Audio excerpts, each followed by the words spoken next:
Good evening and welcome to Sunset News on Tuesday, the 29th of August. As always, we bring you the news, community stories, economics, weather and sports. I am Ashwin Berry. In the news tonight, Yaruke Kuro Stephen Ndorokade, Chief Strategic Communications at Namibia Revenue Agency, speaking at the stakeholders engagement session held at the Ongwediva Annual Trade Fair yesterday, said the event aimed to provide an opportunity for engagement between NAMRA and stakeholders on customs and tax-related issues. It also addressed the importation of goods at the Oshikango border post bordering between Namibia and Angola.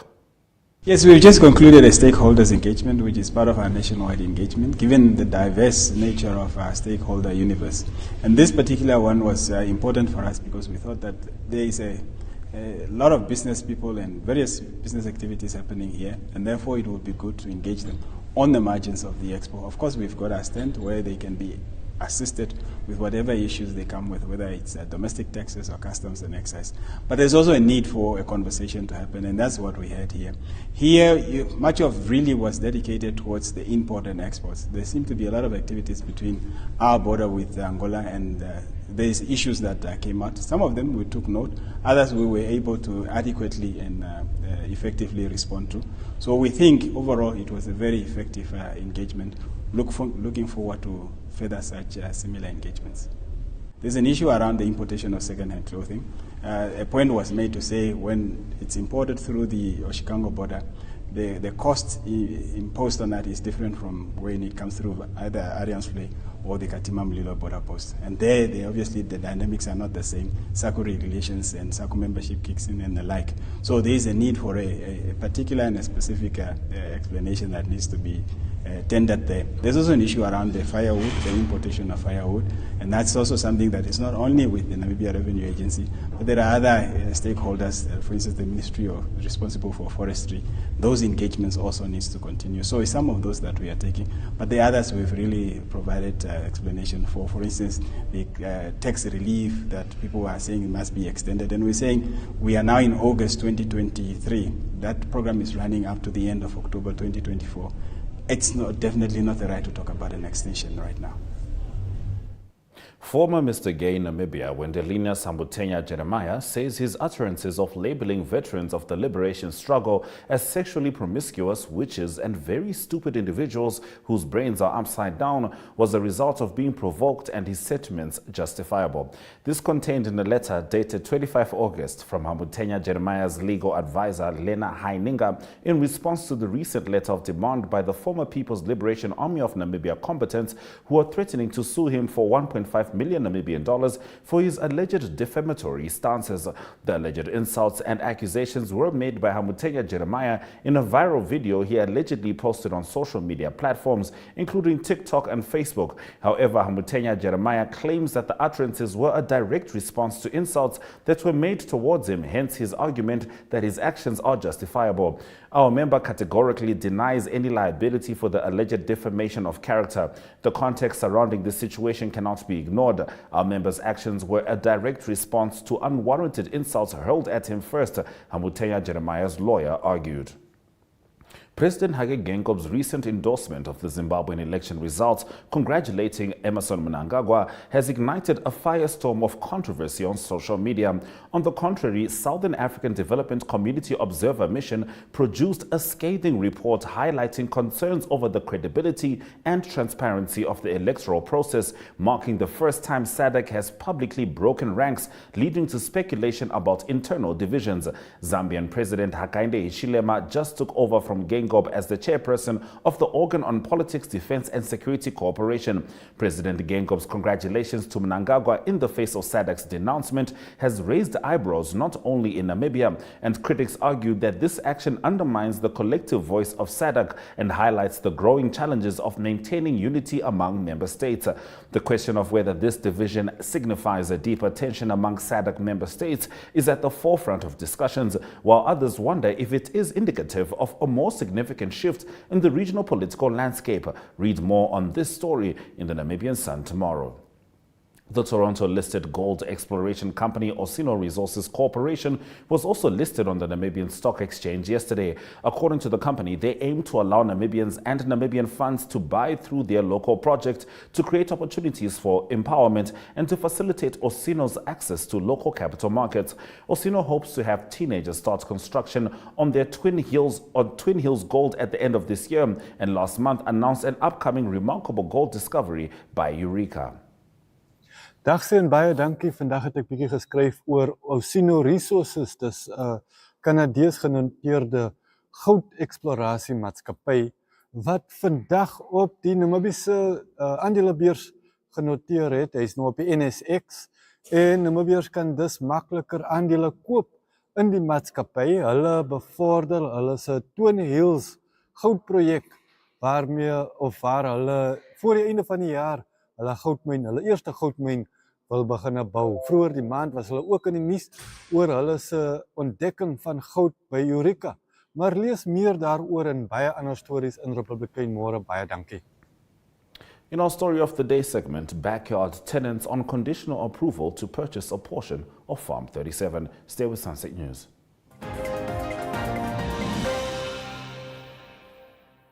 Welcome to Active Kids, a daily TV show that sparks creativity, learning, and fun for young minds. With exciting activities and lessons, Active Kids inspires curiosity and a love for learning. New face to the 15. The perfect mix of play and education. Don't miss out on the fun. Tune into Active Kids on NTV every weekday at 10 o'clock and let the adventure begin.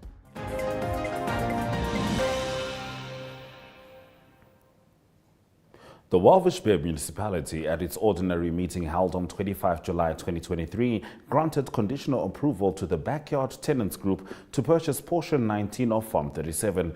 This portion of land, which is 33 hectares, will provide urban to about 1,000 residents in the harbour town. Walvis Bay Backyard Tenants spokesperson Emmanuel Yafestas tells us more. And welcome to Backyard Tenants Office. My name is Emmanuel Festus. I'm standing here with our chairperson. Of course, I'm the spokesperson, and then our acting treasurer is Maria. We are those people who use 5-liter empty buckets to relieve ourselves and dispose waste at the toilet pot inside the house every morning. Yes, that is who we are. Council recommended, among others, that we, the applicant, must attend to town planning matters of such a portion at our own risk and cost.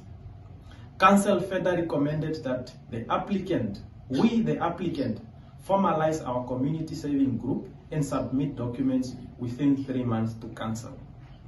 In light of the above, we want to commend the leadership of Council under the leadership of His Worship the Mayor, Honorable Trevino Forbes, and Deputy Mayor Lucia Tondokwa, who understood us and fought for us tirelessly in our presence at the chamber during the ordinary meeting held on 25th July 2023, and ensured that our group and 2 other groups are reserved with land. And that is what we call leadership. Formalization of our group and plans of action based on the conditions set by Council. We are required to formalize our group. In that, we invited all those who took part in the petition held on the 27th of February and or supported the petition, those who formed part of Backyard Tenant Group, to show interest in continuing with the fight by contributing a $100 non-refundable fee towards our administration, activate such members in our database, and formalize our database membership. Now, the National Disability Council of Namibia is hosting a 2-day workshop in the hopes of drafting a disability bill. More in Community Talk after the break.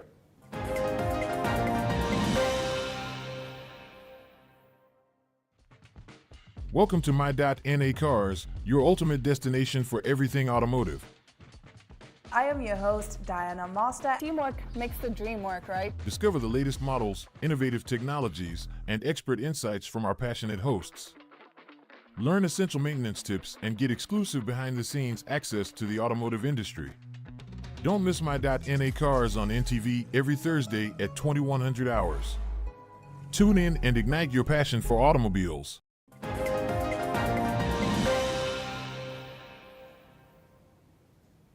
The National Disability Council of Namibia is currently hosting a two-day legislative review workshop at the MTC Dome in Swakopmund. The event hopes to draft a Persons with Disabilities Bill as well as amend the National Policy on Disability, which aims to domesticate the principles entrenched in the United Nations Convention on the Rights of Persons with Disabilities into its domestic statutory frameworks. NDCN's Chief Executive Officer Angelique Philanda tells us more. I think it's a consultation that has been awaited for a very long time, and I think the drafting of the Persons with Disability Bill and the amendment of the National Policy on Disability is something that all of us in the disability fraternity are welcoming. As you know, Namibia has ratified the United Nations Convention on the Rights of Persons with Disability in 2007. However, we have an outdated policy which was crafted in 1997, National Policy on Disability, as well as the National Disability Councils Act, Act number 26 of 2004. Therefore, the government of Namibia found it necessary for these two frameworks to be amended and aligned and harmonized with national, international, and regional frameworks, legal frameworks, in order to cater for the issues pertaining to persons of disabilities, especially the protection of the rights of persons with disability, which is not so comprehensive in any legislative framework in Namibia. And therefore this Persons with Disability Bill has been crafted to ensure that we comprehensively protect the rights of persons with disability in Namibia and align it to the UNCPRD. So therefore we are also at the same time attempting to domesticate the UNCPRD, especially Articles number 4, which puts out the obligation of Namibia as a state party to protect the rights and the needs of persons with disability in Namibia. Coupled with this, we are currently also the National Disability Council, together with the GIZ, the National Federations for Persons with Disability. We are also busy collecting data, disaggregated data, in order to best inform the bill and the policy.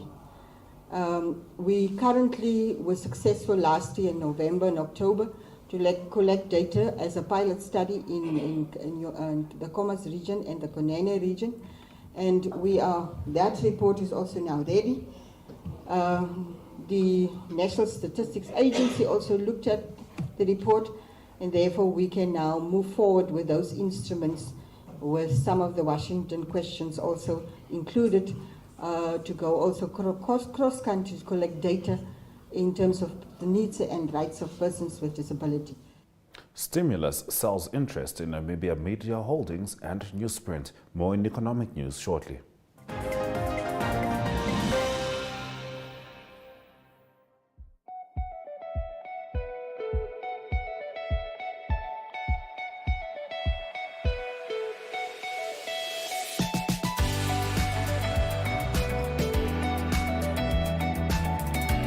To another exciting episode of Ironwood Talk. Is die weer en vertel ook vir julle waar die vis heel moontlik gaan byt.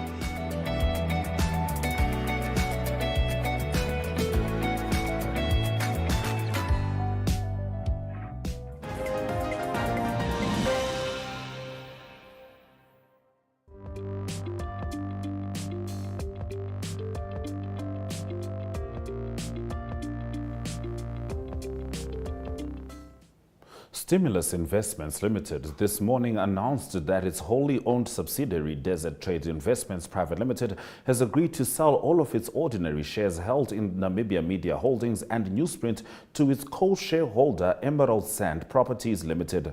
The shareholders of Emerald Sand will include various members of NMH and Newsprint management teams. Stimulus through DTI holds a 79.95% shareholding in NMH and its subsidiaries and an 80% interest in Newsprint Namibia. In its announcement, Stimulus said that the transaction would be partly settled in cash, with the remainder being payable in terms of financing arrangement. The sale is further subject to certain conditions, including approval by the Namibian Competition Commission. Let's head into the economic indicators.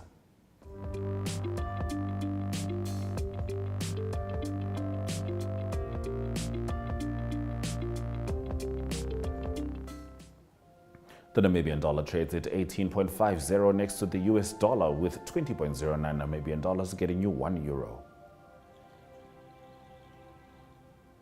All commodities are in the green, with the highest uptick coming from platinum with a 1.25% uptick. The EU Civil Protection Mechanism has sent a total of 12 aircraft, 400 firefighters and 60 vehicles to Greece. Stay with us as we head into international news shortly.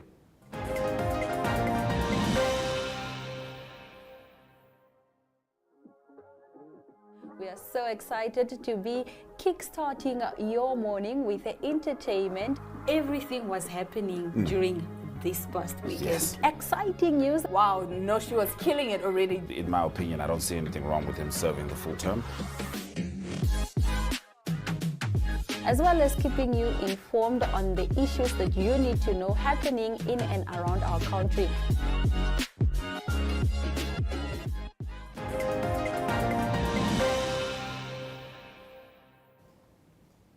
The EU Civil Protection Mechanism has sent a total of 12 aircraft, 400 firefighters and 60 vehicles to Greece to help in what it says is the largest wildfire ever recorded in the EU, a spokesperson said earlier today. The EU said over 81,000 hectares had been burnt in the Alexandroupolis region of Greece's northeast, making it the largest wildfire since the European Forest Fire Information System began recording data in 2000. At least 20 people have been killed. While summer wildfires are common in Greece, the government says conditions which scientists link to climate change have made them more intense this year. The Commission at this moment is coordinating relief efforts on various fronts via the EU Civil Protection Mechanism across Europe. So most notably in Greece's Alexandroupolis region, we are facing the largest wildfire ever recorded in the EU. In this context, we have mobilized 12 aircraft from our rescue fleet, together with over 400 firefighters and 60 vehicles. Now, in addition to that, the EU's Copernicus satellite system has issued 20 maps of the affected areas as well.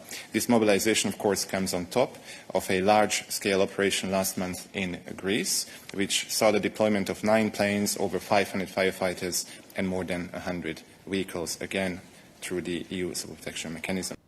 More than 1,300 schools have been destroyed in government-held areas of Ukraine since Russia's 2022 invasion, and others have been badly damaged, the UN Children's Fund UNICEF said earlier today. Persistent attacks mean that only about a third of school-age children there are attending classes fully in person, and many are forgetting what they have already learned, it said. Beyond Ukraine, more than half of the children whose families have fled the conflict to 7 countries are not enrolled in national education, UNICEF said, citing language barriers and overstretched education systems. Some schools have suffered direct hits and others have closed down as a precaution in 18 months of missile and artillery attacks on residential areas across the country. More than 1,300 schools have been totally destroyed, and there are others that have been heavily damaged and therefore not ready to be reopened for the academic year. Yes, attacks on schools have continued unabated throughout the war in Ukraine. Just last week, teachers were amongst casualties of an attack on a civilian area in the city of Romny. The attack ripped through a school where teachers were preparing lessons for the new academic year. On the same day, a kindergarten in Kherson City was hit in another attack. These senseless and reckless attacks have left many Ukrainian children deeply distressed and without a safe space to learn. They are struggling to remember how to read and write, how to do the basic maths, and also struggling to cope with their daily life and with the continuous fears. Up to 57% of teachers report a deterioration in student Ukrainian language ability. Up to 45% report a reduction in mathematics skills, and up to 52% report a reduction of foreign language ability. Let's dive into the weather predictions.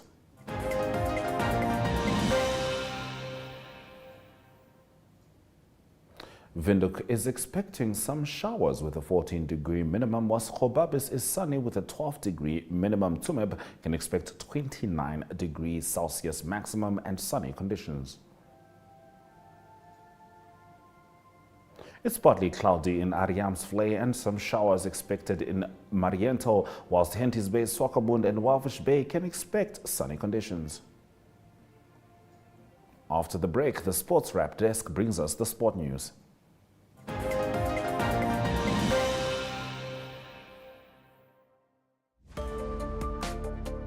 Namibians are still safe. Everywhere else, the Supreme Court said we are not going to rely on foreign judgments.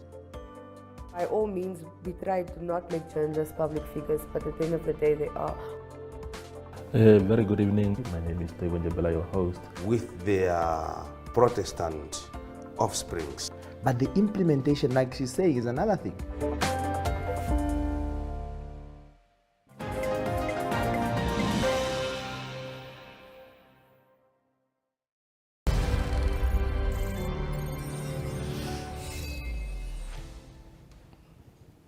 Good evening and welcome to the Sunset News Sports section. I am Jesse Jackson Kauraitha.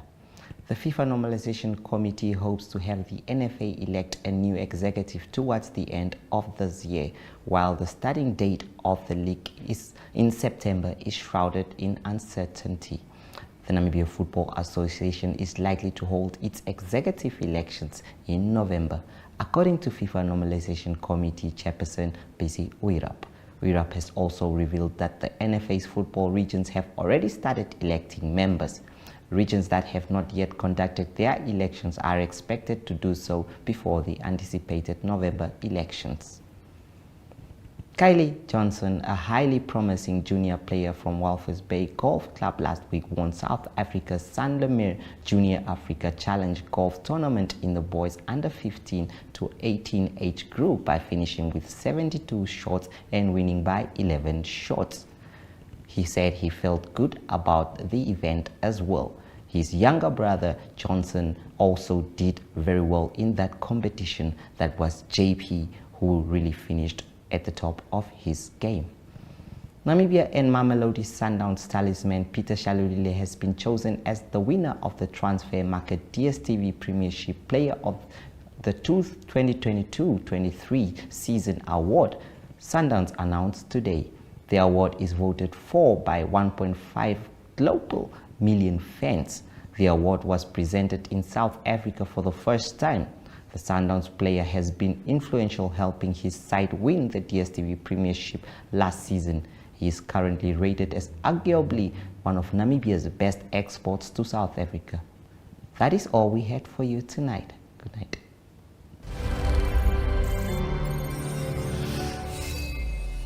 Welcome to What's Cooking, where culinary passion meets expert insights. Somebody must really want to cook and want to cook good food. Immerse yourself in the bustling world of professional kitchens as top chefs create mouthwatering dishes. Join us for in-depth interviews as our host explores the experiences and expertise of our guest chefs. Don't miss out. Tune in to What's Cooking on NTV every Friday at 2100 hours and let the culinary adventure begin.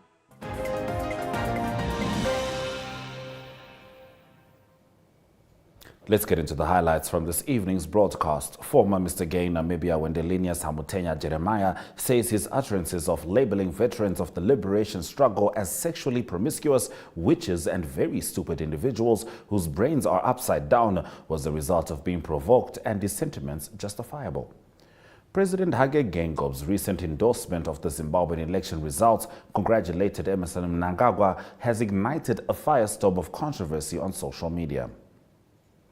And the FIFA Normalization Committee hopes to have the NFA elect a new executive towards the end of this year, while the starting date of the league in September is shrouded in uncertainty. The Namibia Football Association is likely to hold its executive elections in November, according to FIFA Normalization Committee Chairperson Baizi Uirab. And with that, we have come to the end of the broadcast. Make sure you join Sunset News on Facebook on all the NMH platforms on weekdays and Sundays on our website oneuptwo.com, DSTV channel 285 and GoTV channel 25. My name is Ashwin Berry. This has been Sunset News. Don't end your day without us.